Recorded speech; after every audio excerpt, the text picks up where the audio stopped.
podcast celebrating her 50th birthday milestone. Hey!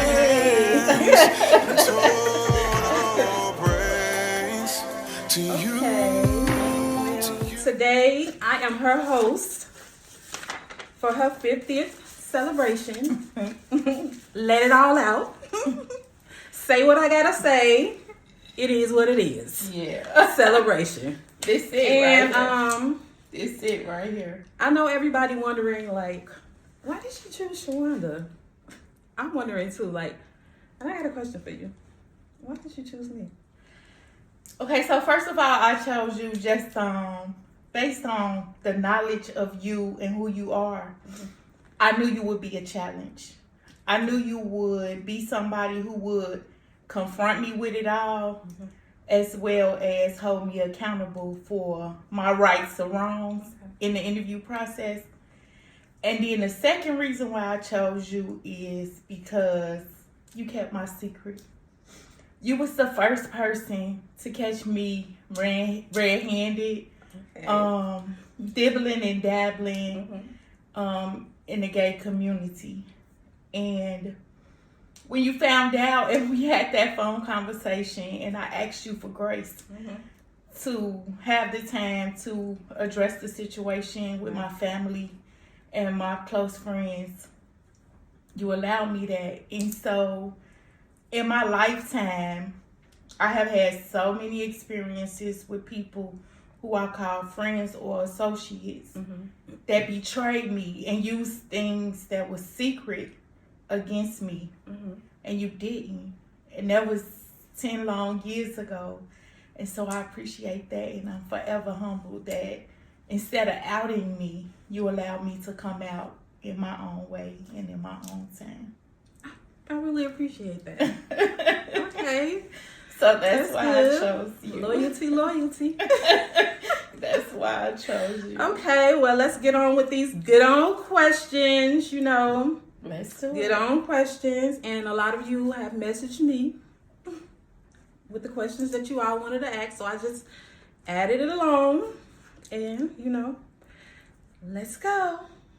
Okay, so Dawanda, how is your relationship with you and your sister? It's non-existent. Me and my sister, we didn't grow up close. Mm-hmm. My maternal and paternal grandmother raised me up until the point that my maternal grandmother passed away. And then I was forced to go live with my mama against my will. And that's when I grew up in a household with all of my siblings, because I was out of the household, I want to say, till I was about 9 or 10.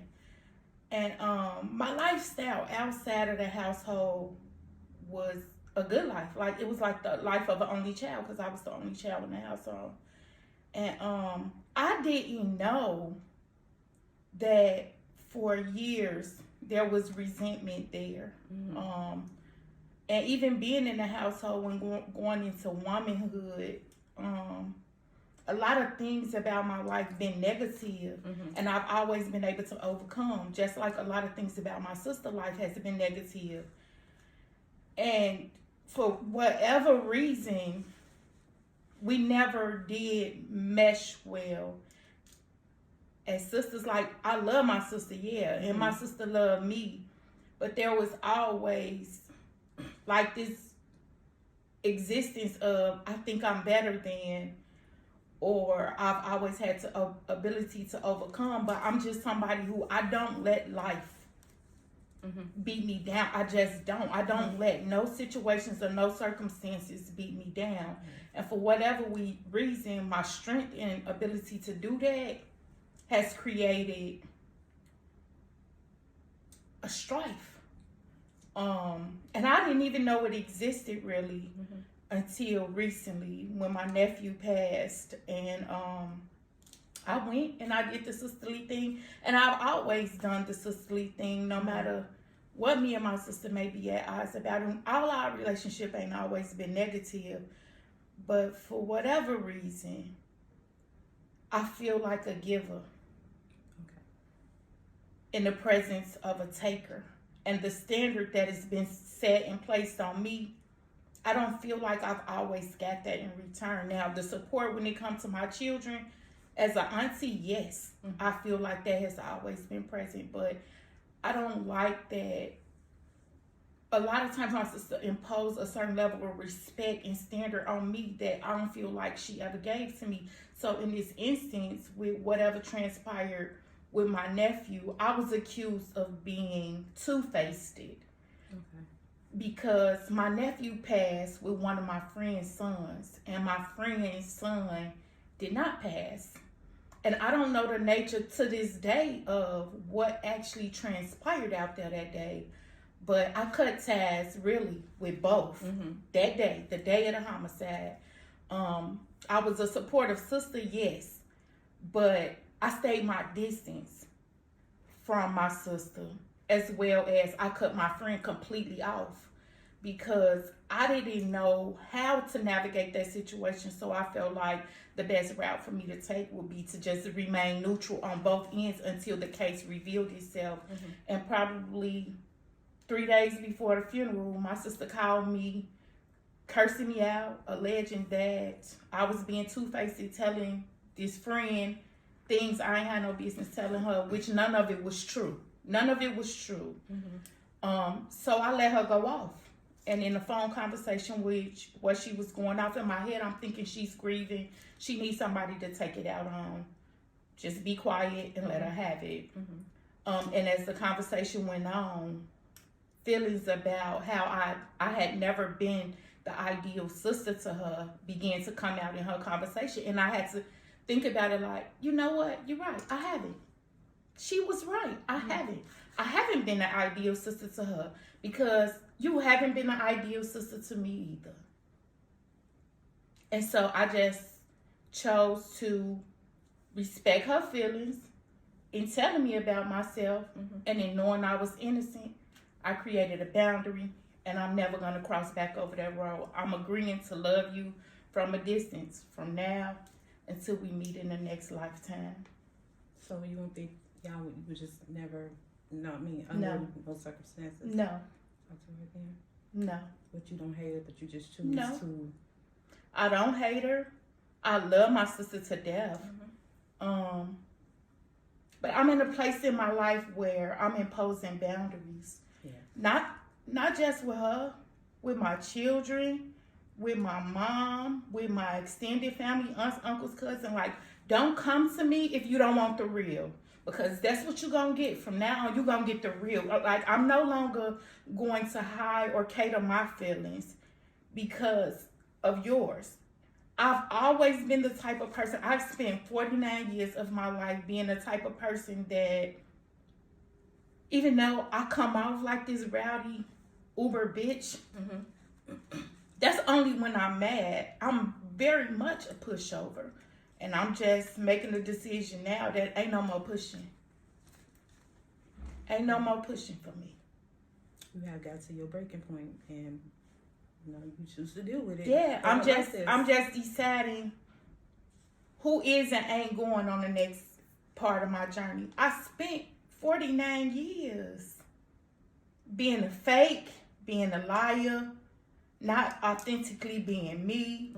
I alter everything about who I really truly was as a person to fit in with friends, to be loved by family, to be accepted. Even in the business world, I'm not doing that no more. 'Cause you don't have to. Yeah. I wasted half of my life. I feel like I got more days behind me than I do in front of me, and so I'm just making a decision not to do that no more. Well, you all heard it here. You all heard it here.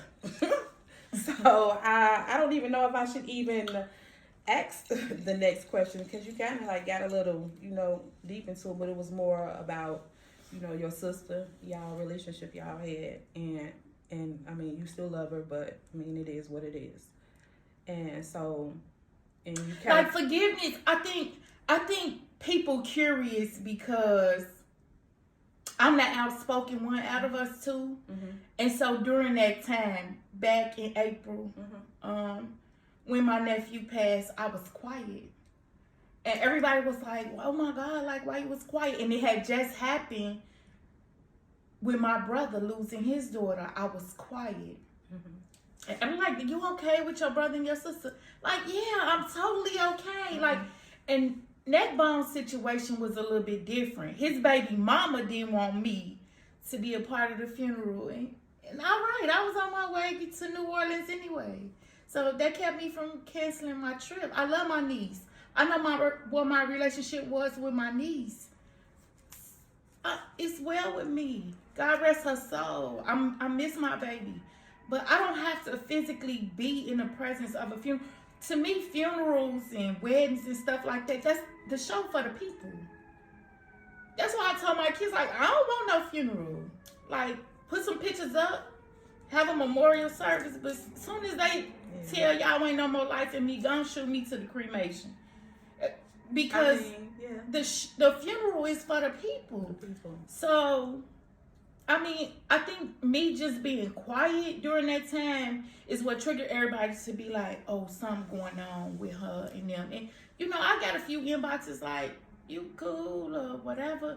And then the fact that I went to the funeral, but I left right back out. Like, I said goodbye to my nephew. I left out. I didn't go to the repast. I wasn't mixing and mingling with the friends and stuff from high school that was there to support her. I saw my nephew, and I jumped back on the highway because that's all I needed to do was say goodbye to my nephew.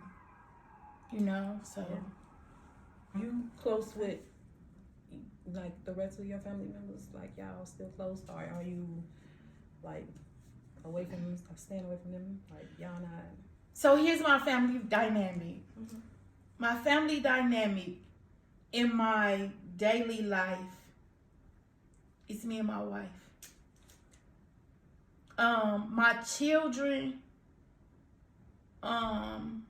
inadvertently became engulfed in all that drama and turmoil. And before I place the stress on my kids of decide, plus it's coming with some disrespect, just gone. You know?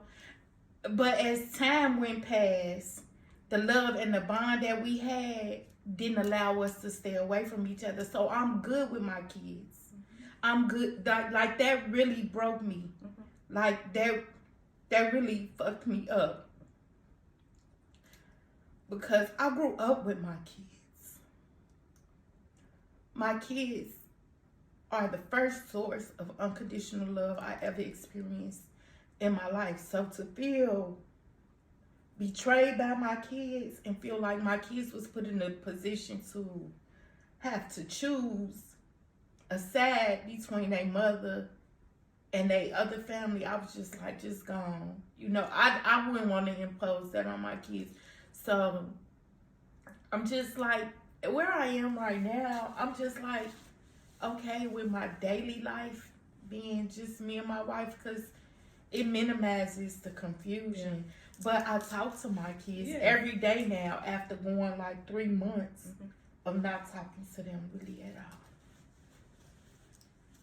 So that's my dynamic. Me, okay, I get it. My wife, my kids, and occasionally my mother and my brother Neckbone. That's my daily life. Okay, I got a stepsister outside of my mother's dynamic.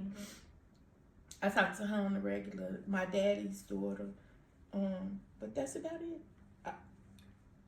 I mean, I just sometimes I feel like, I mean, everybody have a life, you know, now that we see people have lives, and I mean, they doing whatever, and sometimes they don't have time for people, and I mean, it is what it is, you know, but children grow up, get older, and you're very close to them, to your children, and sometimes they, you know, and it hurts, you know, it hurts, like, damn, you know. It really hurts, and I get it. I understand. And sometimes you gotta come to a point, you know, in your life, like, you know, we love our kids, because I definitely love mine to pieces. We love them, but I mean, they grown, and one thing, if they got love for you like they do, no matter what they do, they can always come back to mama. Yeah, I feel like as far as like my extended family go, like my aunts, uncles, cousins, and stuff like that, I feel like we ain't had a bond since my grandma hit the dirt. So, all right. You know what I mean? Like, I'm not even bothered by that. I got one auntie who I talk to on a regular basis. And for a little while, I talk to all my aunties, well, you know, like checking in on them because they older. But when all that mess kicked off, people chose a side. And for me, that was, you don't got to choose. Just stay over there. Because as an elder, you always supposed to remain neutral. But when you choose a side, you're a part of the problem, not a part of the solution. Instead of saying, cut this out, y'all siblings. You know, it was just a big mess. It just solidified what I already knew. And that's the foundation that my family was built on was lies. Okay, and you grew up and you paid attention, and now you understand. Yeah, that I don't want that in my life. You don't want that in your life. I don't want that in my life at all, no more whatsoever. It been generations and generations of lies, deceit, sweeping stuff under the rug,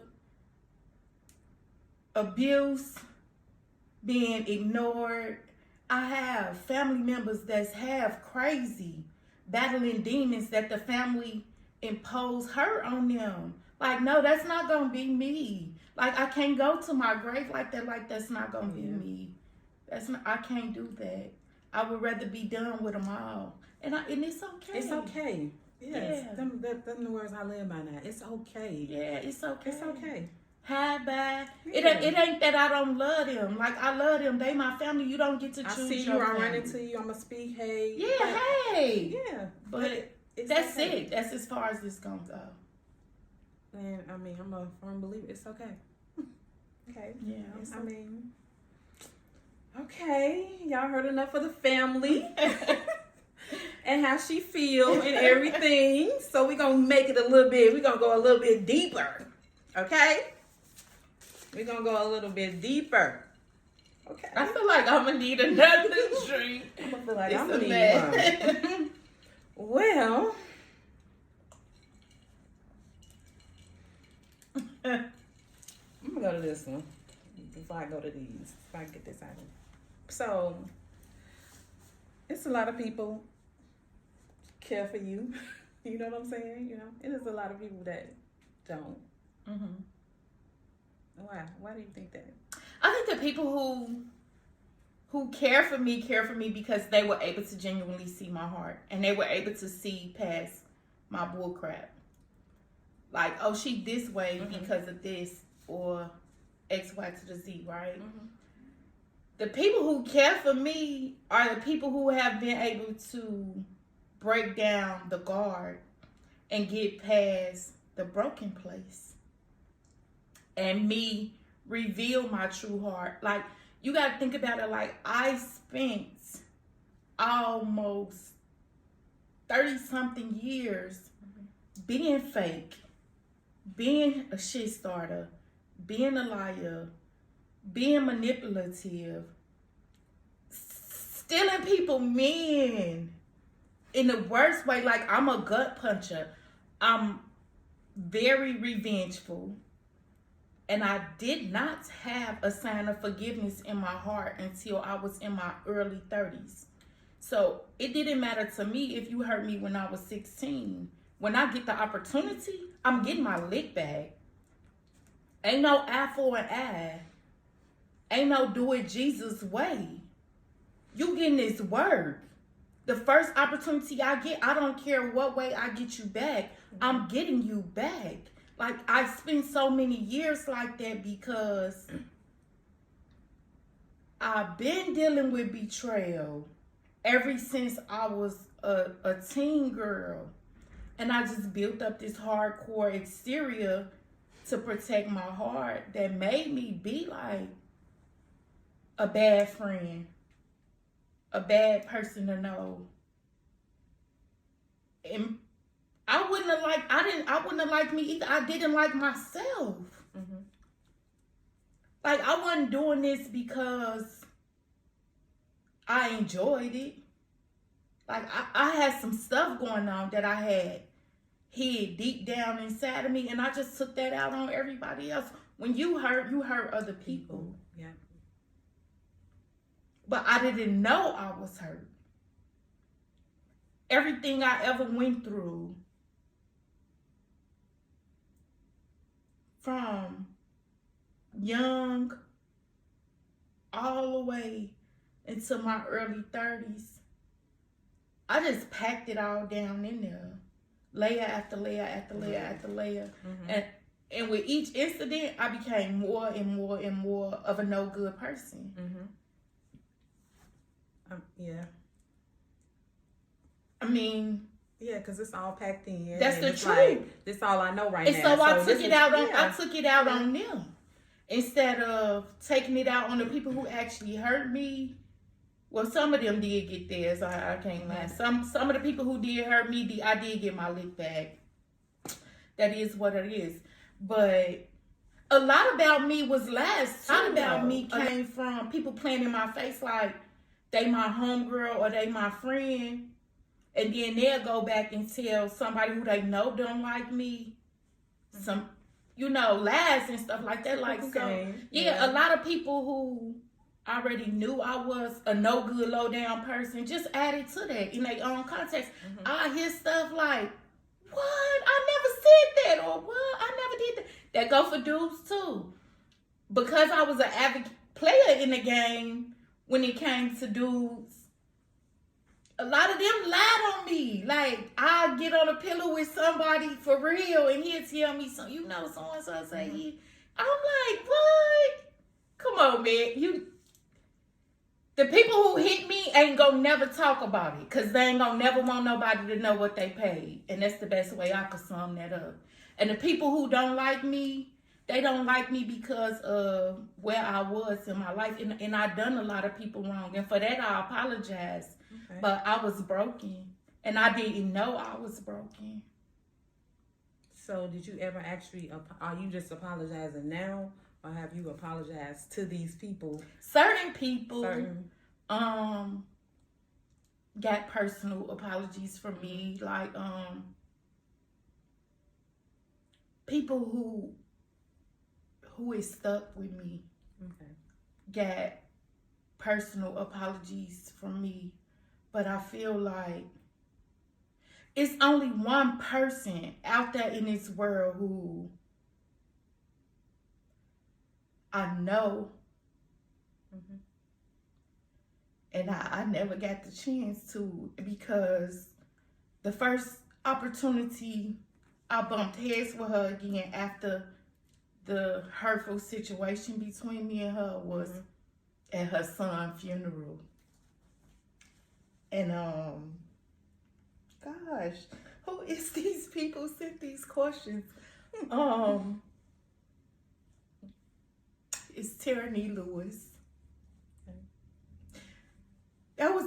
Tyranny was my girl. She cool little chick. Tyranny was my girl. At the time I started messing with Chachi. She didn't deserve that. She was a casualty of some stuff that didn't have nothing to do with her. And I really, I done her wrong. So, y'all was friends, best friends? We weren't best friends. But y'all was We close. was in the same circle. Okay, y'all we was was in the same friend circle. Enough that you deserved her loyalty. She deserved mine. She deserved yeah, she did. Yeah. She did. So, what happened? Oh, God, who is these people? What happened with Tyranny? Or Tyranny just was a casual victim of me and Chachi messing around. She was already his baby mother, and she was my associate. Okay. And I messed around with him for revenge. My other baby daddy. for sleeping with my so-called best friend. And Chachi was his best friend. And I just happened to get a baby in the process. Okay. So this must go with the question. Did you have kids by your best friend? By two best friends. By two best friends? I do. Okay. I do. My third and my... If that's not, but if you could continue the other story, if this is another story, then you could just glide on in there. They kind of go together. They kind of go together? Yeah, okay. They kind of go together. Okay. So do I got babies by two best friends? Yeah, the answer to that is yeah. So I was in a full-blown relationship with Quan. Mm-hmm. It was toxic. And in us separating, I found out that he had been messing with a girl who I called my best friend. And I can say her name, but I'm not gonna say her name. Okay. She know who she is. And that's all I know. And I'm choosing not to say her name because she has already been rah-rahing. Right. Okay. But everybody know who she is. Okay. She was infamous throughout our friendship for having the same taste in boys. And I feel like I did too. I feel like I had the same taste. And we have a lot of boys in common prior to us becoming close and then best friends and associates. And where I stopped all that, once we became friends, she didn't. So much so, I gave her the title of godmother to this same child back on. And she was sleeping with him. But the same day I gave birth. For lack of better words, she had been doing it for a while. And when I found out, I just, of course, fought her. Me and my friends, we jumped her. And as I parted ways from her, I wanted him too. I wanted revenge on him too. Because I felt like it's in relationships, he was my friend, I thought. And I had shared a lot about what I'm sharing now. And like in my book with him, he was the first person that I ever shared some of this stuff with. And so I felt uber betrayed. And I equated betrayal with revenge always back then. So when I found out about him and my best friend, I decided that I was going to help myself to his best friend. Which was Tyranny's baby daddy. But Correct. you weren't doing it to get to her. It was more to get to him. Yes. Okay. I mean. Yeah. I mean, it's still all wrong. You know. It right? was. And it's crazy because in anticipation of the book and in anticipation of this show, the ex-best friend of mine is watching. And she's been trying for years to mend this bridge. And while I am able to forgive her now, I cannot forget enough to allow you in my space and in my world. And for her, that's triggering. Like, rejection with me is strong. It's dead silent, literally. So, no, I don't want to talk to you, kick it with you, Facebook you, none of that. While she is on my Facebook friends, well, she was until I blocked her recently, I did not have the ability to breathe face off with her. And so I didn't want her in my life anymore. And in me going public, she just kept saying, if you say my name and this and the third, I'm gonna defend myself. And I'm like, defend yourself how?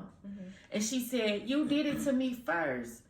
You did it to me first. You talked to this person, that person. And then she said, Spanky. And I said, I didn't even know nothing about you and him. Like, what are you talking about? And then after doing some research, I found out she was legit. Never considered a girlfriend. And that's the difference between me and her. For me. is that we both equally did a lot of hoeing back in the day. Like, I'm just keeping it a buck. We both went through some dudes back then. But I've always been a kept bitch. Okay. And I'm not bragging or none of that. Like, I just always been somebody woman. And the dudes we had in common, she ain't never been none of that woman. Not that I know of. Mm-hmm. But that ain't none of my business, and that ain't my story to tell. That's her story to tell. I'm just saying, like, I can't mess with you because I got a whole revenge kid behind you. I have a whole, like, my daughter 28 back when. I went a whole 28 years in a volatile co-parenting situation because of you. And where I had to deal with him, I don't have to deal with you. And Tyranny just was a casualty in that situation. Like, I've always felt so bad for how I did her. Because before that, we was cool. So, but y'all just don't talk at all. Nothing, no words, nothing. If we see each other, well, we don't see each other, but if we were to see each other, we'd be like, hey. Okay, well, sometimes that's enough. You know? Yeah. Sometimes that's enough. But I just know, like, that's... Like, I don't got no bad beef against you. Yeah. I just know she's owed a proper apology as I take accountability for the wrong in my life. And I truly am apologetic for what I did to her and how I betrayed her, because one, that shit didn't feel good when it was done back to me. And two, she didn't deserve that because she was cool. But it happened, you know. I understand, you know. Yeah, we live and we learn. Yeah. Okay, with that, y'all heard it here. Y'all these heard it people here. Nosy. I don't know what made them come up with all this, but these people nosy. Here's another one. Oh, Lord. When did you find out he was gay?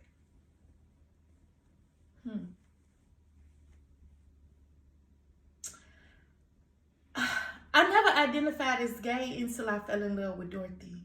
Okay. I identified as bisexual. Okay. I became bi-curious when I was like 26. And I went to Spanky and told him. And he was shocked because, you know, threesomes and all that, like, that was his thing. And I was never into none of that. And I was like, I need this experience. And he was okay. So you asked for it? Yes. Okay. Yes. And he gave you what you wanted? Yes. Okay. And so, in diving in, I was like, oh, wow, it's nice. This nice.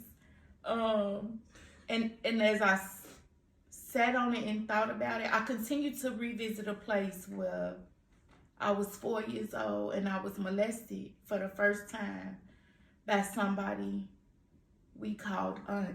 She was our auntie. Mm-hmm. So me being bisexual, I think I always may have knew something was there inside of me relating back to that situation. Mm-hmm. But I always suppressed it. Like, I could watch porn, but I wouldn't be into heterosexual porn. Right. But if the porn was on and it was two women, I would be so aroused. Mm-hmm. And so that's how I kind of knew, like, this is something that's not really going to go away. And then in totally identifying as gay, when I fell in love with Dorothy, everything about a man shut off for me. I don't see them. I mean, I know they there, but nothing about them turn me on. I don't have a desire for but it's also too. I love my wife. Yeah, because that matters. That has completely that blinded me to the rest of the world. Period. Like, I love my wife. Like, I could see a chick and I'd be like, okay, whatever. Like, you want to have fun, Dorothy? But if it ain't because, you know, we want to have fun, I don't see nobody but my wife. I mean, that's real. Love is love. And I mean, when it's in you, then yeah, it's completely. You don't want nobody else. And so, like, a lot of people, like, for my family, like, for my siblings, Chucky struggled a lot with it. I had to continue to tell them, like, they like, oh, you not gay for real? And I'm like, maybe you right. Mm-hmm. But I'm in love with my wife. So that makes me gay. Yeah. That makes me gay. And I'm not ashamed. I mean, we know. We know. I mean, that's okay. We know. I mean, we know. Ashamed. You know. I'm sorry. So when you put it out there, like, a lot of people was like, I know a lot of people was like shocked, like, what? Like, your family, everybody was like, what was they saying? So that happened strategically. Mm-hmm. After I got your phone call, I knew I had to take a sense of urgency because of her running around town telling people and showing people my picture. And me and Spanky had already told her not to do that, that we were well-known people.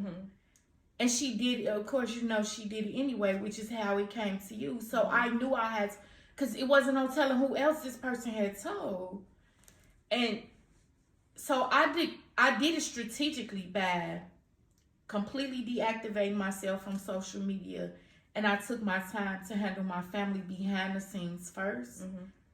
And then I came out. I had to anyway because it took about 1.5 years time for me to complete that task. But in that 1.5 years time, I had to sever ties with Spanky. I had to tell my entire, because I no longer had a desire for him. I had to tell everybody in my family. And I also had fell in love with my best friend. And I knew from the moment I laid eyes on Dorothy that she was the one. Like, and so I had to prepare myself for that. So I strategically removed myself from social media, and then so when the rest of the world found out, my family already knew because I took a stand that I'm not gonna keep her a secret. I can't. Right. I love her too much. She don't deserve that. And I'm gonna give her the love and the dignity and respect that she deserves. And that's what I did. I mean, they had no other choice but to understand it because, I mean, this is your life, you know?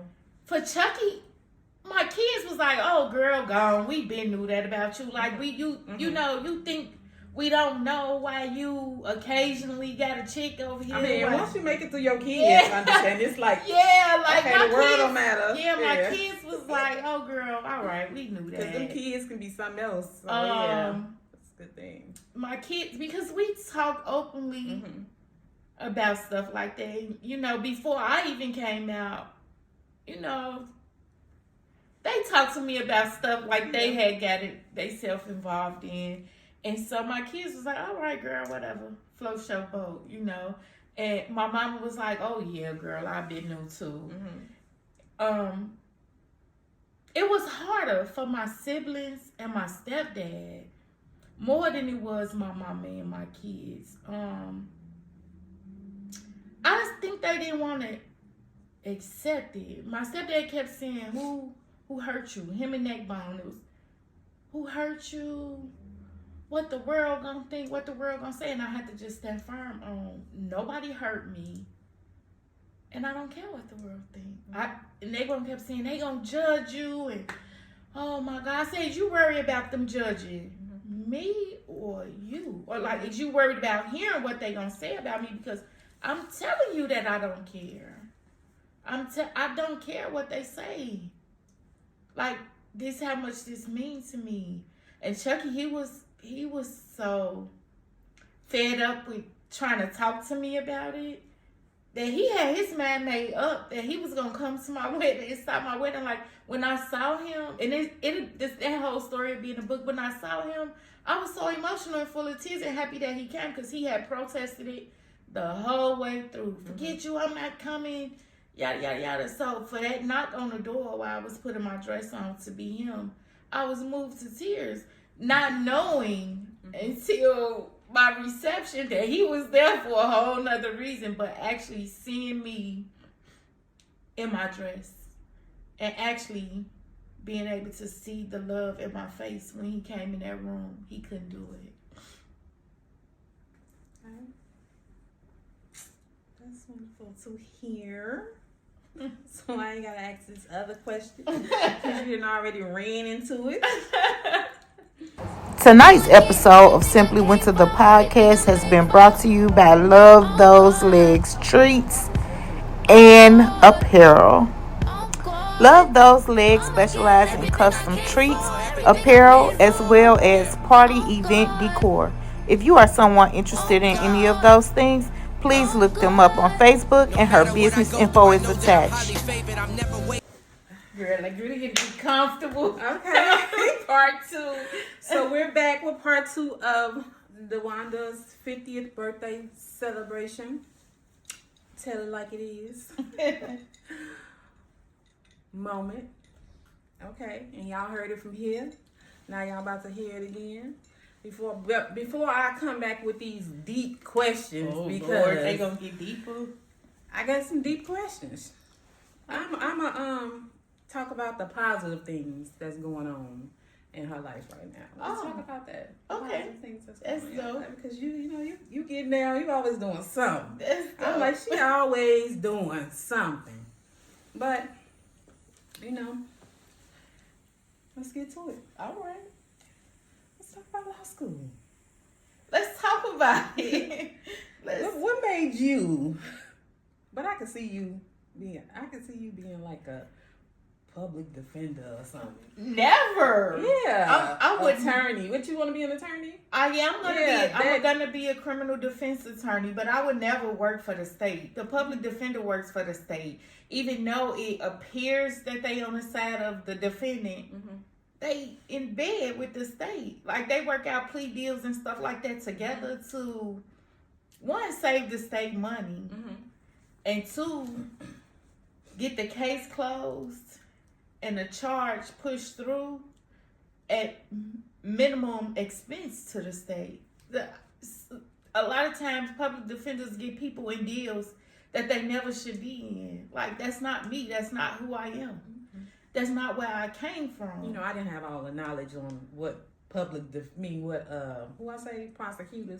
what they do. I wouldn't go work for the prosecutor either. As a student, I've been to court with my professors before, and done the legwork, which is called paralegal. And the state is impressed by me. Judges are impressed by me. Like, but like now I'm a defense attorney. That's my goal. That's what my education is focused on. I got into law. It's crazy because I left healthcare with COVID, right, to switch over to social services. So my associate's degree is in social services, and my bachelor's and master's is in criminal justice. And in getting involved in social services and actually going to work for DFR, it's too much work, too less pay, and too much emotional and mental anguish to work in social services. And in furthering my education, I started running into different things. Like when I was in Houston, I ran into a case where the young lady was being forced to keep a child against her will. She was recovering from drug addiction, and the state took her to court. DFR took her to court to force her to give birth. And they had already took one of her children from her. And then her begging and pleading on what to do, and me searching for laws and ways to help her, I began to get like that. It like, oh, I might can do this. And so like my friend circle is completely different today than what it was years ago. Like, if you want to be successful, you got to surround yourself by like-minded people. And so my friend circle consists of people like Deanna Villes, Shishman Ribson and his wife, Camelia Darby, you know, like people who believe in me what I believe in myself, Dion Smith, you know. And as I start dabbling more into finishing my bachelor's and then going into my master's, I was like, do y'all think I can? And every last one of them said, yep. Every last one of my friends said, yep, you got it. If you think you can, you got it. And so talking about it, because I am so much in debt fooling with school, like I am about $60,000 in debt, but I know eventually it'll pay off. But in talking about it and thinking about it very, very seriously and in depth, I had two different conversations. One with my aunt, with my uncle's wife, my auntie Alice, and then the other conversation with Britt Remsen, Shishman wife. And I'm like, sis, you think I can? She was like, absolutely. She like, the money might run out, and on the back end, you might end up paying for some of it. She was like, but keep going until you feel like you can't go. And then talking to my wife, I'm superwoman when it comes to her. And she believed I could do whatever I put my mind to. And my push to go to school and do more than what I was doing essentially came from my wife. Like, just in the dating process, I sit up and talk to her and tell her like how uncomfortable I was working mediocre QMA CNA jobs. And she like, get up and let's go to Gary, get your transcript and whatever you need to get back in school. And so ultimately that's what I did. And keep in mind, I left high school 18 with 2 kids. And I went from high school until about 2012 with not even a high school diploma. That's why I don't attend the West Side reunion. I've been to Horace Mann's a few times. I've been to Velt's a few times. But I always felt like I don't deserve to be in their presence because I truthfully didn't graduate with the class of 1993 of West Side. And even though, like, I'm friends with a lot of them on Facebook and stuff like that, I just felt like, nah. I think if you attended West Side that year and spent multiple years in West Side and just so happen you didn't graduate, you're still entitled to attend the reunion. Yeah, but I don't know. I've always felt uncomfortable. I was judged so bad, you know, even back then. Keep in mind, like, I was the only, I think I was the first girl from that graduating class to come to school with my belly full, with my head held up high, you know, and that was a rough time for me. As far as my self-esteem and stuff go. And so that still bothered me. I remember being in therapy and telling my therapist, like, I was so depressed one year watching the reunion unfold on Facebook. And I'm like, I want to go so bad because it's so many people that I grew up with, but I just don't ever feel worthy. And he was like, why is this bothering you 20-something years down the road, like, then get up and do something about it. And so 20 years later, I will never forget, 20 years later from what would have been my high school reunion, it was our actual 20th reunion, was the year that I actually got my high school diploma. But after I got my high school diploma, I shot off. I haven't stopped going to school since. Yeah, you doing it. I haven't stopped going to school since. And I'm 16 months away from taking the bar. Let's go degree to degree. Yeah. I can't. I'm 16 months away from being able to take the bar exam. Congratulations. Thank you. Yes. Thank you. Okay, you doing it, girl. Thank you. Okay, how about this book? What's the name of your book? It's Not Easily Broken. Okay. The name of my book is Not Easily Broken because I spent so long priding myself on not being easily broken. And that was the facade I put out. Like, I'm this tough, badass. And, you know, nothing I face in life can break me down until life broke me down. And when I actually did break down, I was completely broken. On my hands and knees, arms stretched, screaming the scream of a lifetime. God, please help me. Please heal me. Please hear me.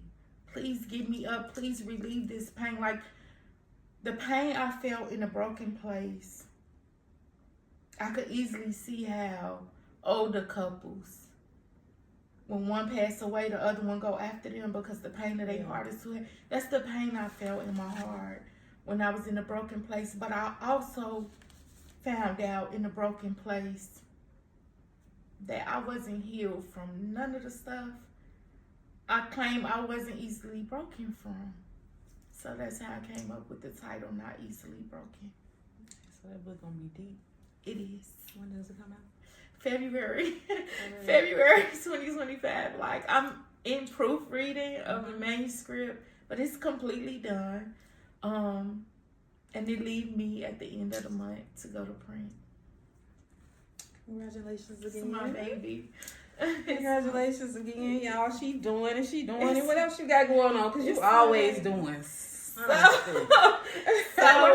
Well, my wife still got her clothing brand, Me Versus Me, and we switching it over from the vinyl print to embroidery. So I'm really excited about that. Like, cause and what y'all like got? Shirts? Yeah, shirts, jogging suits, hats, hoodies, sweaters, you name it in apparel, we got it.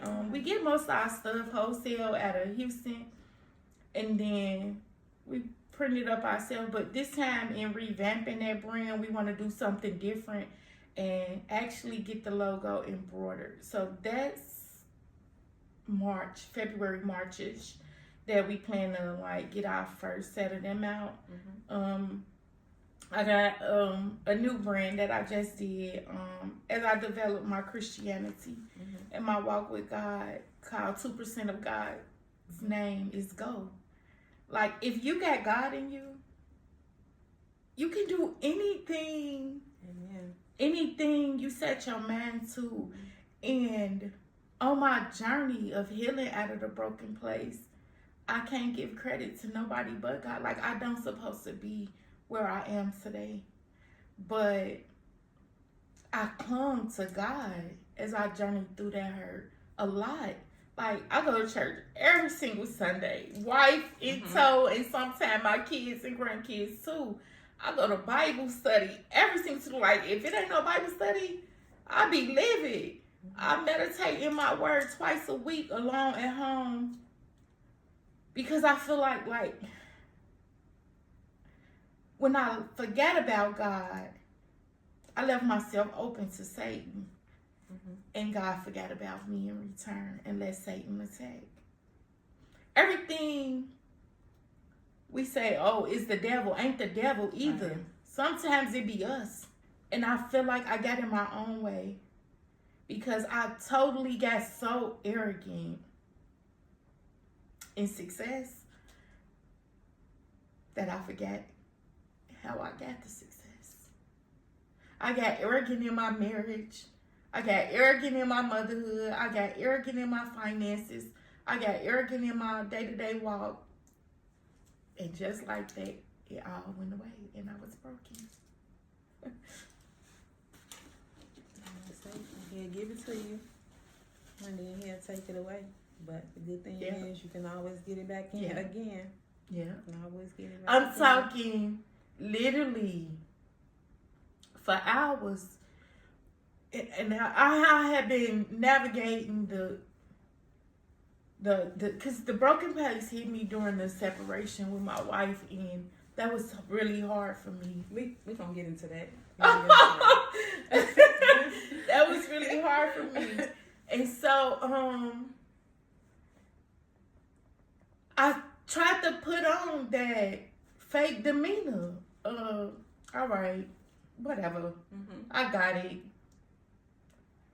And I could hear the Holy Spirit clear as day, like, yeah, you think you do. And each day, more and more, I became broken.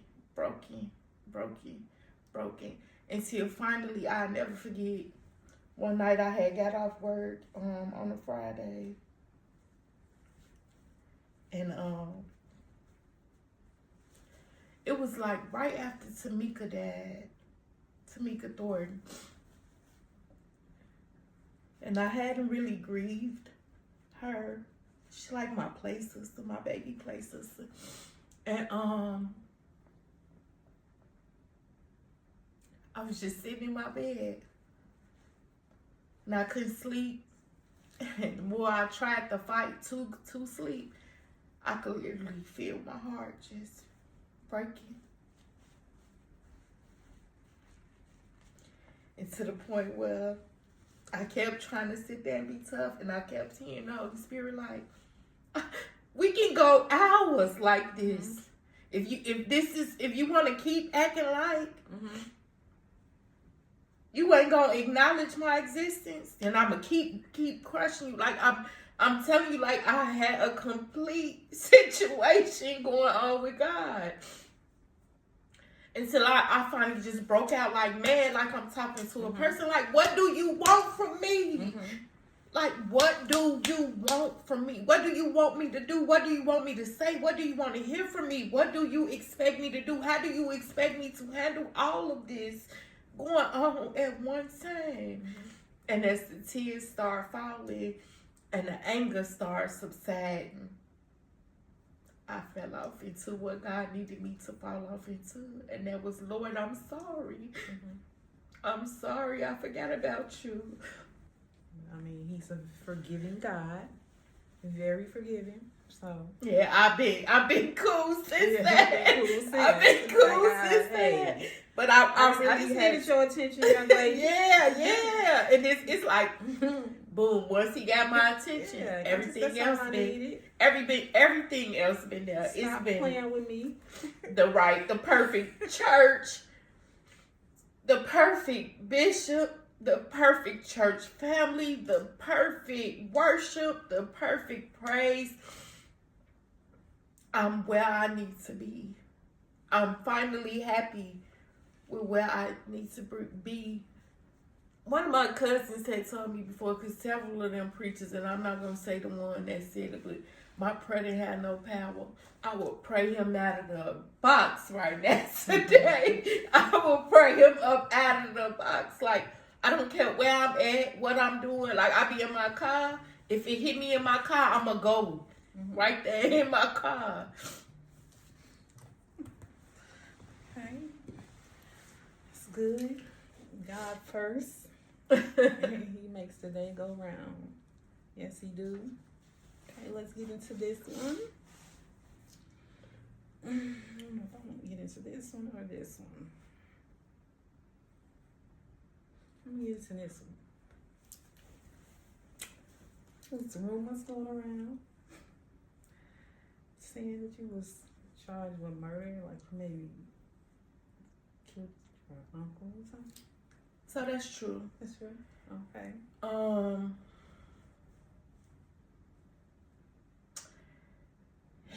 He molested two of my kids. I'm not gonna say which two, But he molested 2 of my kids, and it happened so fast. It wasn't intended to be what it turned out. I was a mother reacting. Keep in mind, I'm a victim of molestation myself. So discovering that my uncle had molested 2 of my kids, and then him walking in the house right as I had discovered it. Because imagine going to the bathroom and your then 5-year-old child whole private area is red and bumpy and you know somebody does something. This is not, and then for the other child to run up, mommy, me too. And you look at both of them and you can, as being a woman, you could identify that it's been tampered with. And I said, who? And they told me who. And up on them telling me who, he walked in the door, and I instantly grabbed a cast iron skillet and lost it. And when the people in my house got the skillet out of my hand, I picked up the iron. And when they could work and wrestle that out of my hand, I snatched somebody's gun off their hip and beat him with the end of that. And his friend helped him get out the door and away from me, and they got him out the house. And he made it to the hospital where he had bleeding on the brain. So ultimately, he succumbed to the bleeding on the brain. But before he passed, and they gave him surgery, I was in the newspaper that the police was looking for me, and I had took off to Chicago to lay low with my dude. And he had got me a lawyer, because we kind of knew that he wasn't gonna make it, because the hospital was calling me, and I'm like, I'm good. I'm not coming to see about him. I'm not coming to sign no paperwork for y'all to save him. I'm not doing none of that. But here go my mama number. You know, it's her twin brother. And I put them in contact with my mama, and I told my mama, you know, like, I'm going to be arrested. And if he passed, I'm pretty sure it's because at first it was criminal recklessness and battery, assault and battery. And my mama was like, if you can lay low until I get there, we'll speak on your behalf. He had a history of doing this to other family members back in the day, but it was silent until that actual incident occurred. And ultimately, I turned myself in with the attorney. They interviewed me. My children had already went to the hospital before I went and laid low. And they substantiated, I named him as being the person who did it. They substantiated the molestation on my children, as well as that they had a STD. And I spent a couple of hours in the 13th in Broadway police station with the detectives and the state prosecutor, and they told me they'll give some time to see what was gonna happen to him and what way the prosecutor was wanting to proceed. And ultimately, after the advocate speaking to my kids, the prosecutor did not go forward with the murder charge after he died. Everything was dropped. And how do you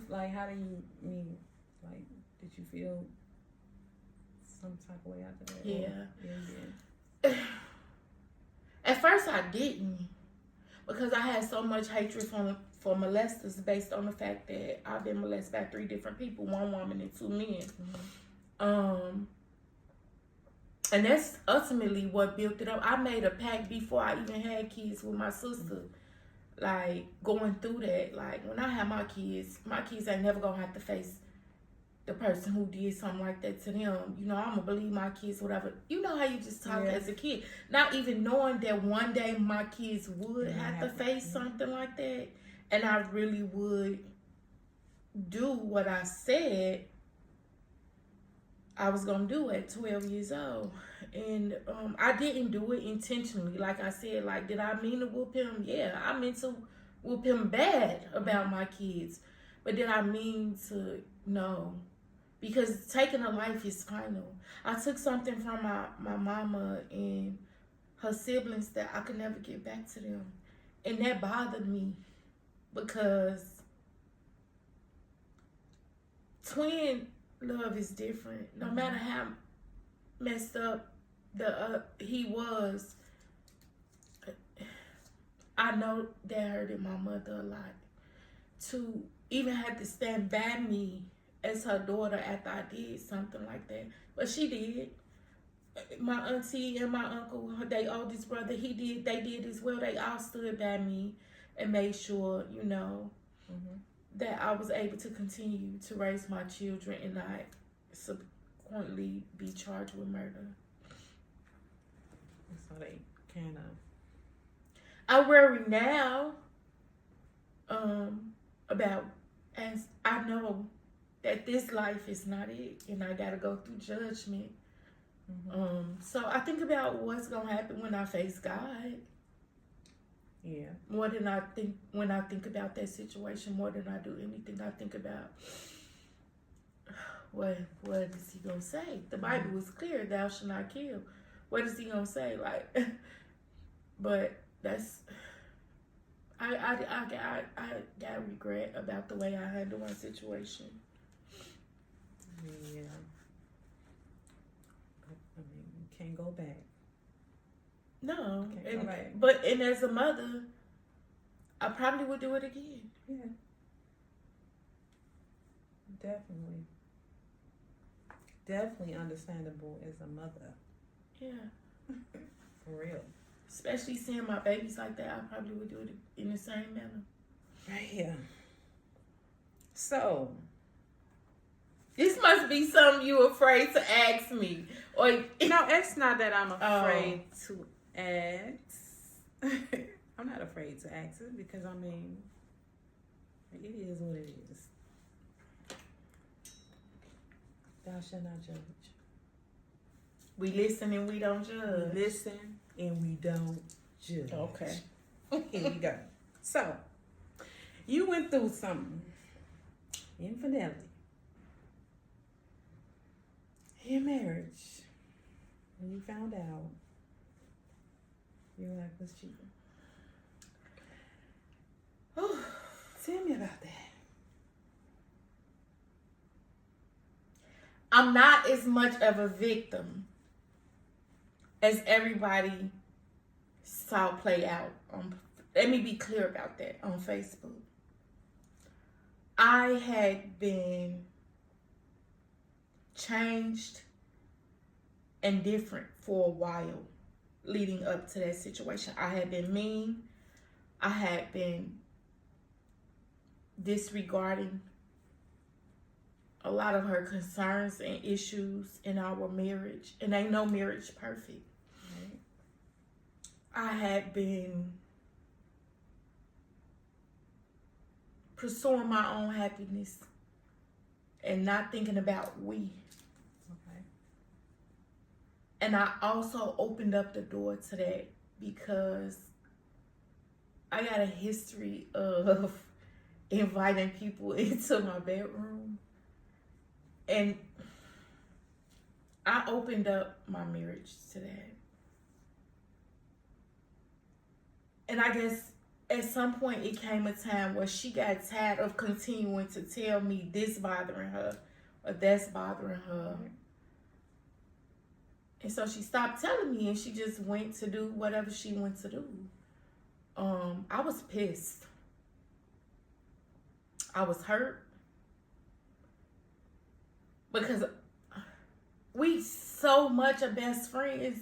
Like, I felt like she could tell me anything. And that's the part that really devastated me the most, is that it wasn't that you found somebody to fool around with. It was, you supposed to be my best friend. I'm not supposed to be blindsided by something like this. You supposed to say, this is happening. I need this to happen. And I need you to deal with your emotions while this happens. And if it's too big for you, then I understand that too. Mm-hmm. Because I wanted that because I feel like that's what I would have gave if it was the other way around. And she had been expressing being unhappy for a while, and I just kind of blew it off. Like, whatever. You know what I mean? But she really was unhappy. Not unhappy to the point where I don't love you no more. I don't want to be with you no more. Like, it's always been me. Mm-hmm. Even in this is what I'm doing and you got to be okay with that. Mm-hmm.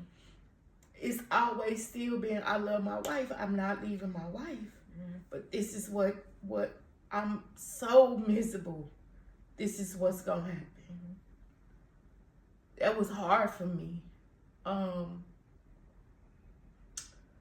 But she younger than me too. Mm-hmm. So I knew I had to let her. As much as I didn't want to, I knew I had to let her go through that. I knew she needed to go through that in order to see and value the love and the relationship that we really got together. I knew she needed to go through that. These people know, see.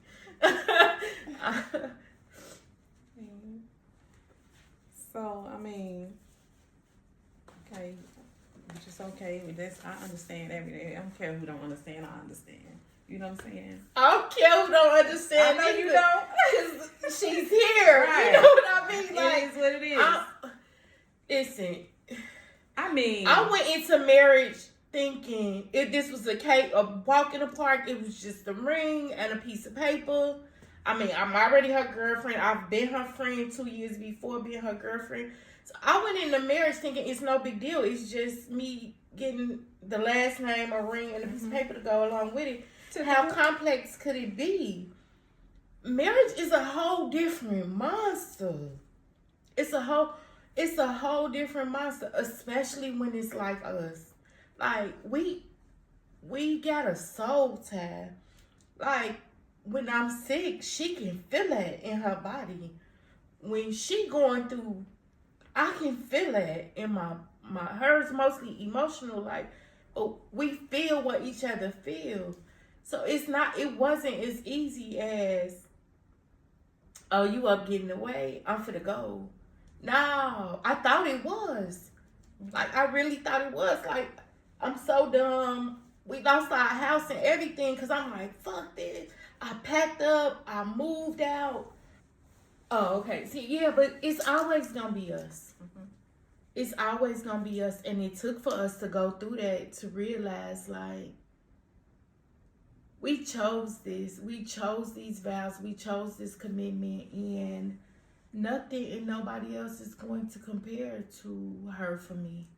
Like, once you experience a love like I've experienced with Dorothy, you know that's it.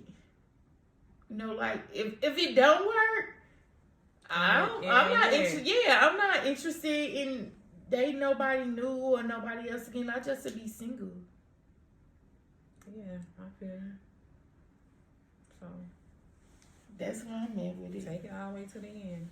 Yeah, like, we gonna do whatever it takes. We gonna put in the work. We gonna talk. We gonna communicate. We gonna fuss. We gonna fight. We gonna argue. But first and foremost, y'all gonna put God first. And as long as y'all put God first, everything is gonna work and I out feel like that's where we messed up at, because we used to pray together.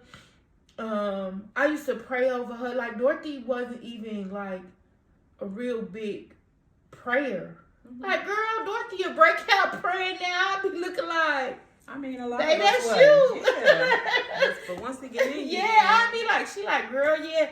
Or she'd be we'd be talking, she'd be like, girl, I had to say my prayers. Mm-hmm. I had to break out prayer while I was at work. Such and such was going on. I'd be looking like, yes. You know, like I did that. Like that song by Helen Baylor, Stick in My Man, like, Lord, can you reach my friend? Because they used to really be my prayer for her, because you was at our wedding. I prayed over my own reception dinner. You know, I prayed over my own marriage going into my marriage. So, you know, like, that used to be my prayer for her. Like, Lord, reveal yourself to my wife just like you reveal yourself to me, because I want her to experience what religion is like the way I feel about it. Mm-hmm. Because she been religious. She grew up in church and everything. But I think life has a way of pulling you away from church, especially when you go through things like criticism in the church hurt, and being judged, especially in this lifestyle, in the lifestyle we in. Like, it's not easy. And we both had that desire, like, oh my God, we want to go to church. We have been seeing that since Houston. So to finally come home and be able to go to church, it's been a blessing. Like, we go to church in peace. Our church welcomes us. Like, and what we do in our marriage is our business, as long as we're respectful at church. And we do that. And we love our church. And we love our church family. That's good. Y'all didn't, found the way to work it out, because that's what it's about. So I don't have to ask, what motivated you into the decision making to go and make it right and not let your marriage go. I'm nothing without her.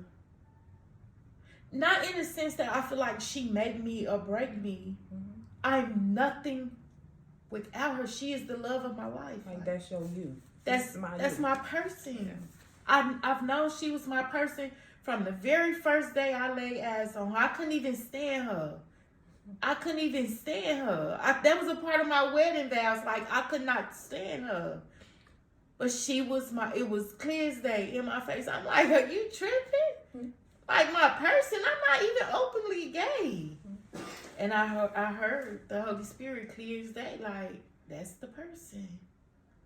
That's your person. Like, I can't let go of her. I can't. I've tried. When I was hurting, I tried. Mm-hmm. I can't.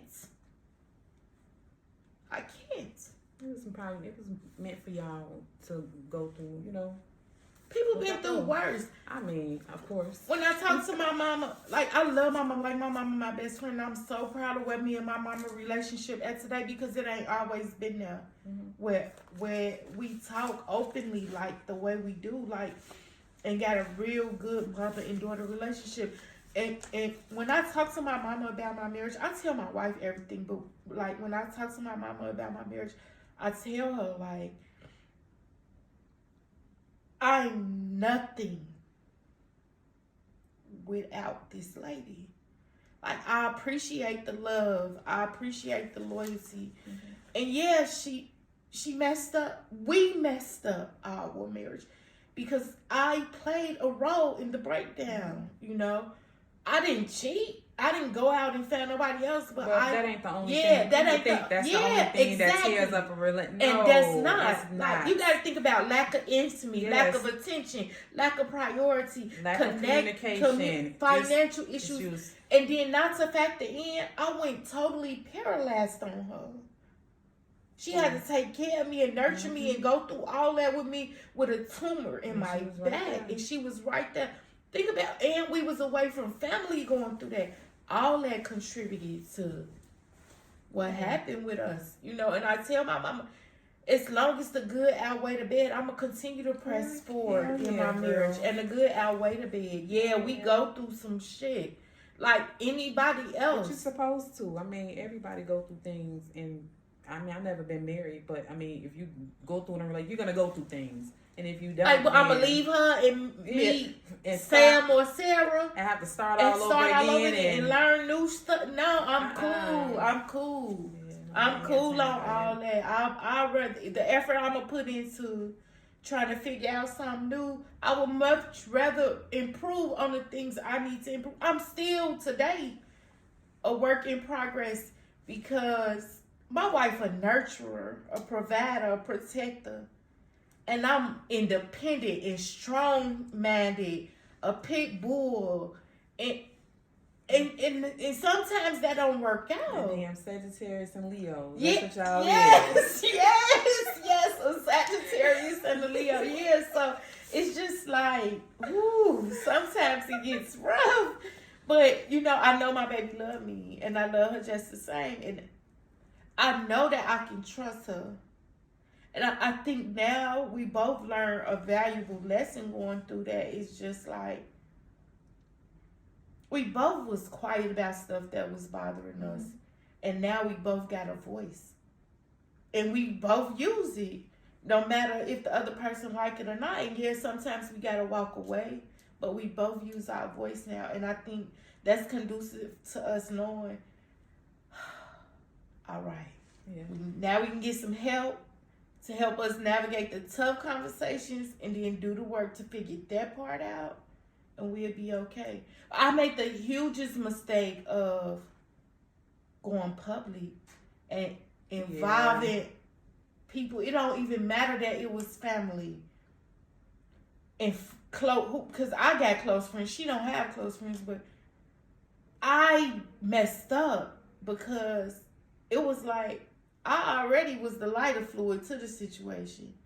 And yeah, she struck the match.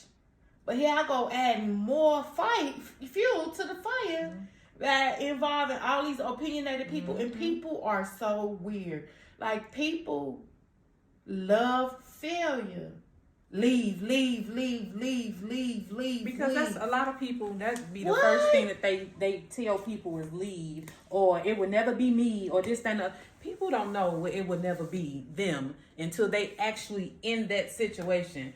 And people are very opinionated. And I had to really just like... Yeah, but once you let people into your business, it's like they shouldn't, but they got the right now because you didn't let them in your business. Yeah.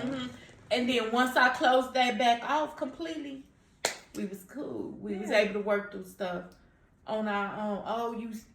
Then it was you settling. You allowing anything like, mind your business. Yeah. Mind your business. No, I'm not settling. I'm in love. I'm convicted by my love for her. And so is she. And y'all marriages or whatever may have did more than that. Just let people be them. Yes. That's what I believe in. Just let people be them. Yes. And mind your business. Yes. That's okay. It be hard. It be rough. But I know we got our past and first lady if we need them. We got a therapist we can call if we need her. And we got a life coach.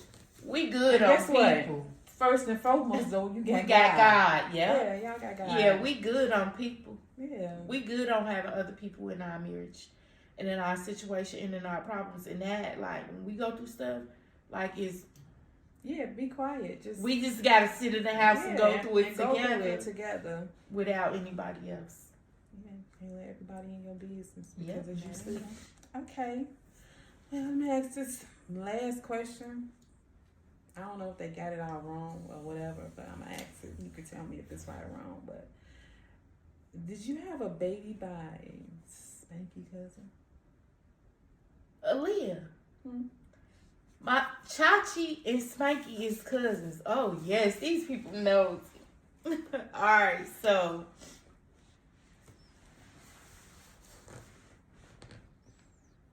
Aaliyah daddy is yes, Spanky cousin.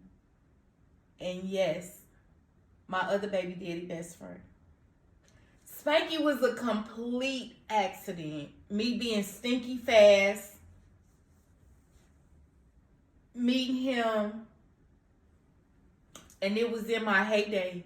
It was in my time where I was juggling dudes. Addicted to ecstasy. The biggest weed seller in Gary, Indiana. And I just kind of bumped into him. And I had only seen him one other time before, and I seen him at Jackie Cox's house, and I was like, ugh. But when I seen him again, I was like, because he looked like money. Okay. And I didn't associate the fact that he was in a car with Chachi brother to them maybe being cousins. I mean, because, you know, Gary is small, but everybody try to hang together. But a long story short, we just took off from the first club incident. Like, I'm going home. I sat on his lap because my intentions was not to keep him. My intention was to conduct the business, get the bread, and push on. Because I wasn't impressed by dudes with money then, because I had plenty of them. And he know that. Like, he know this story.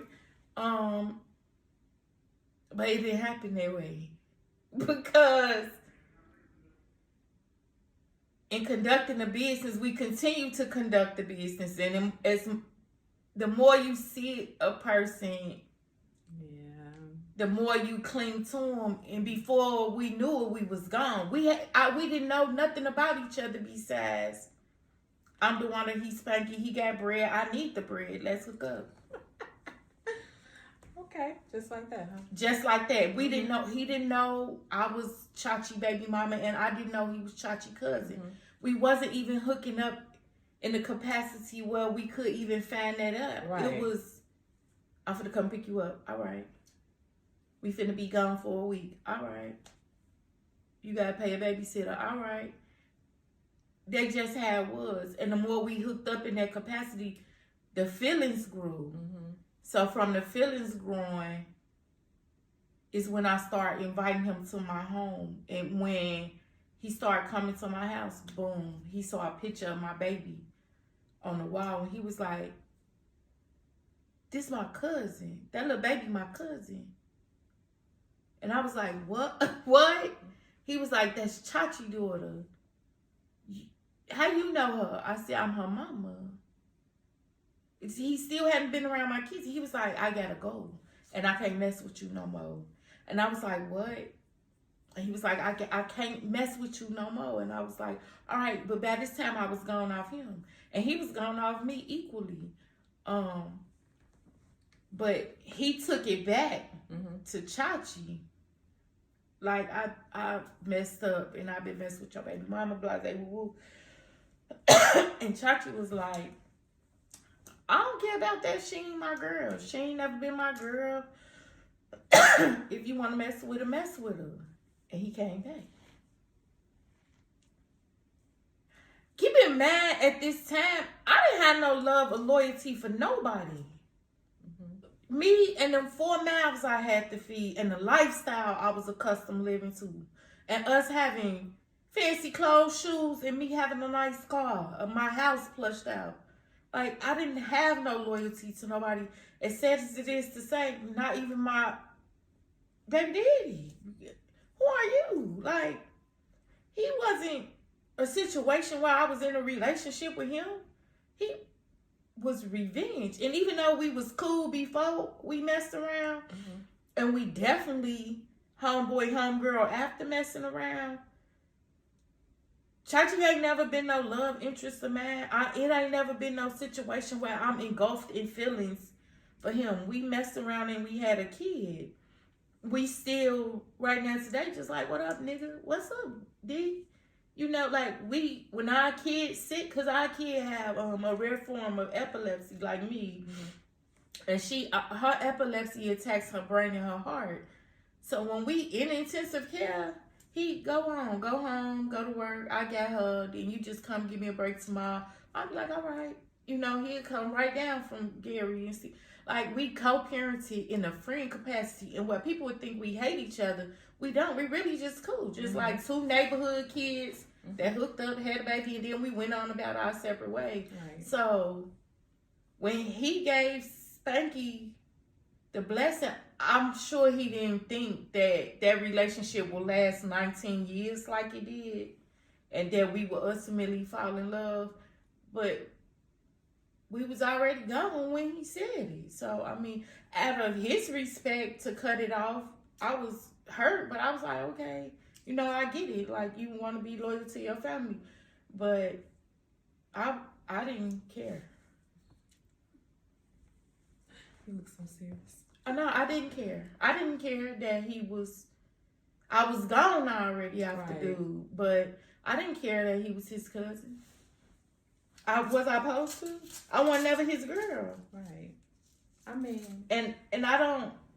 If he ever did have feelings about it, I don't know, but that I'm aware of. But sometimes if you wasn't his girl and it wasn't your girl, a lot of them be like, they don't care. Yeah, like he never articulated like, oh, that's some messed up stuff you doing or whatever. It have been situations where, you know, Chachi and Spanky when me and Spanky was living together, Chachi done came to our crib with Spanky, you know, just on some chill, spend the night in town for a little while. I'm upstairs, they downstairs watching the game or whatever. Like, it have been times they, you know, I don't know. It wasn't ever awkward for me. That's because y'all ain't had nothing. So, I mean, y'all had a kid. And sometimes, I value Chachi as a person. Out of all my kids, Daddy, he the one I got the most coolest relationship. You know, one of my kids, Daddy's passed already, but just throughout life and parenting, like, he the one that our friendship stuff. I mean, because that's all we ever was. So it was easy for us to raise our child once everything calmed down, you know, and I was completely done with the first baby daddy situation and stuff. Like, we just raised our kid. I get it. I got one of those. Yeah. So, I get it. Yeah. So, and the fact that people concerned about that is just, that ain't nothing. I was that man woman for 19 years. Okay. I was that man woman for 19 years. Like, this show was about if they want to know, you supposed to tell them they want to know. Everything they want to know gonna be in the book anyway. But I'm not a fool. I know the things about me that was said or that was questioned. People don't know. Here's the thing. People don't know the impact and the power they have in the words they put on somebody else's life. Like, people crucified me for having 4 kids and 4 baby daddies. People crucified me for being a player of dudes. When these same people who crucified me did the same thing I did, if not worse. They destroyed my self-esteem. They destroyed my self-worth. The friendship betrayal crushed me. But I thank them.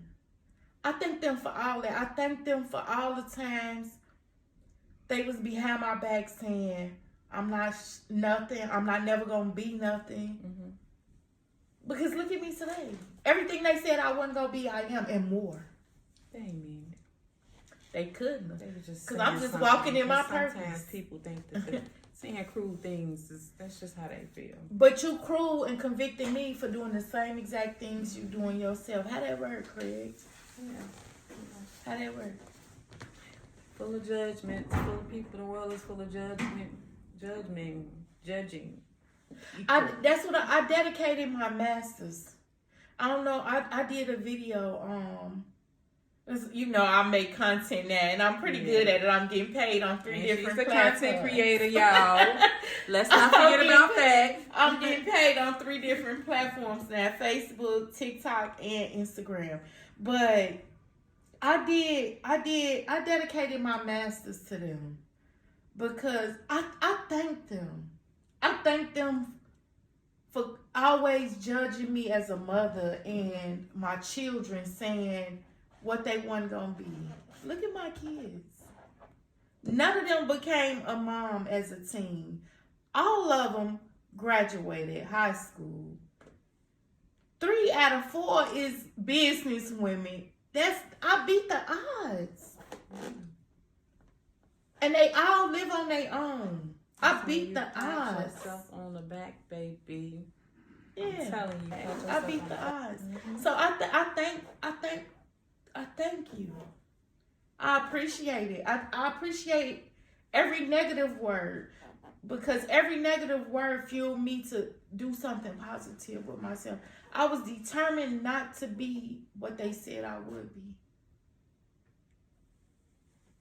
Look at me now. Oh. I'm getting paper. Okay, y'all. I'm gonna round this up because those are all the questions I have for today. Thank you. This was cool. It wasn't as bad as I thought. We gotta, have a good ending with this. Okay, we have faith, family, and foundation. So, what order do they take place in your life? Faith first, then foundation, and then family. God is the head of my life. He is the reason why I'm still here today. My grandma told me I wasn't going to live to see past 18, the lifestyle I was living. And I had to agree with her. I probably wouldn't. But through my faith, I've been able to explore a place inside of me that I never would have been able to go before. And I would have continued to live in denial that I was the problem. I kept hearing from my kids, Mama, you got a problem. I kept hearing from my wife, babe, you got a problem. My mama, your mouth, your attitude, you got a problem. My dad, you got a problem. Like the way you want to talk to people and treat people and then still feel like people obligated to be there for you. Like you got your anger, you got some stuff you need to address. And they was right. Through God, I've been able to visit those things and to try to find a healing. My foundation is set in place because of God. I am who I am because He said that's who I am. Because He ordained me to be who I am. And because of that foundation, I'm able to be who I am as a mother, as a wife, and as a daughter, and as a sister. Because I haven't always had the qualities to be good at all those things. Right. And my family come last to that just because I can't place nothing higher than God. Without the faith, I don't have a foundation. And without the foundation, I'm not beneficial to my family. Okay. There you guys have it. Well, that ends today's podcast with the celebration of Shawanda's 50th birthday celebration. I'm here today. Thank you. You're welcome. Thank you so much. Thank you for grace. Thank you for mercy. Thank you for loyalty. Thank you for showing me the first ever experience of unconditional friendship, because I didn't know that before you. And I appreciate you. You are the source of my strength. Tune in next week, because next week I'm back in the right chair. And it's a panel of boys joining me for cigars and cocktails. Tell them this episode. They talk that talk. And I walk to walk as we debate some of the most controversial conversations in politics, finance, love, life, and street knowledge. On the next episode of Simply Wisdom, Of my life. and we out. Have a good night. Happy 50th birthday to my mother. Hello, Damana. This is your birthday, and you have been a very wonderful girl, and you have graduated and everything else, and I love you. Hey Mom, it's your favorite daughter. Well, favorite daughter / crazy best friend. I just want to say happy birthday, and you mean the world to me. Even though we always argue, get into fights, you still be there through the thick and thin, and you're always there. This video is just to let you know how much I appreciate you. Your podcast is getting bigger and bigger, and I just appreciate you as a mom. I think that you should strive, keep going. walk in your purpose and let no one tell you otherwise. Okay, you get very sickly, but you still get up every morning and take care of your kids and your wife. So I just wanted to say happy birthday, mama. And I love you. I just want to wish my mom a happy 50th birthday. I am so thankful for the years that God has given us together. I can't ask for a better mother. We've been through so much together. And I just want to say I appreciate everything you've done. You've sacrificed. You put on the line just so we can have a better life. And now you are doing everything that you want to do with your life. So I just want to say thank you. I love you.